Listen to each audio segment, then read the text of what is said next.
অনেকদিন ধরে কোথাও ঘুরতে যাওয়া হয় না, সেই জন্য আজকে একটু তাড়াতাড়ি রেডি হয়ে নিলাম বাইরে ঘুরতে যাওয়ার জন্য। আর এদিকে আমার ফ্রেন্ডরাও রেডি হয়ে চলে এসেছে, তো ওদের সাথে আমাদের 2 মাস প্রায় দেখা হয়নি, সেই জন্য ভাবলাম চলো সবাই মিলে আজকে একটু ঘুরে আসি। ফাইনালি চলে গেলাম বিচে। আমরা বাড়ি থেকে বেরিয়েছিলাম বিকেলবেলায়, কিন্তু বিচে আসতে আসতে আমাদের প্রায় সন্ধে হয়ে গিয়েছিল। আমরা এখন বিচে চলে এসেছি, পেছনে বিচ দেখতেই পাচ্ছ। আর এখন পুরো অন্ধকার হয়ে গেছে, আমরা বেরিয়েছি বিকেল বেলায়, আস্তে আস্তে অন্ধকার হয়ে গেছে। এখন আমরা বিচের ধারে বসে কিছুক্ষণ টাইম কাটাবো, এনজয় করব, কিছু খাওয়া দাওয়া করবো। আর দেখো রাতের ভিউটা একবার দেখো, জাস্ট অসাধারণ, খুব সুন্দর লাগছে রাতের ভিউটা।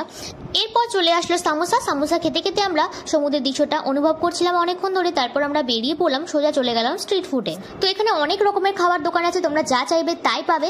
তো সোজা আমরা চলে গেলাম শোরমা খেতে। তো শোরমার আর ভিডিও ক্লিপ নেওয়া হয়নি। এরপর সোজা চলে আসলাম আমরা আইসক্রিম একটা পার্লারে। তো সেখান থেকে 2টো আইসক্রিম কিনে নিয়ে সোজা খেতে খেতে বাড়ি চলে গেলাম। আজকে দিনটা এভাবে কেটে গেল।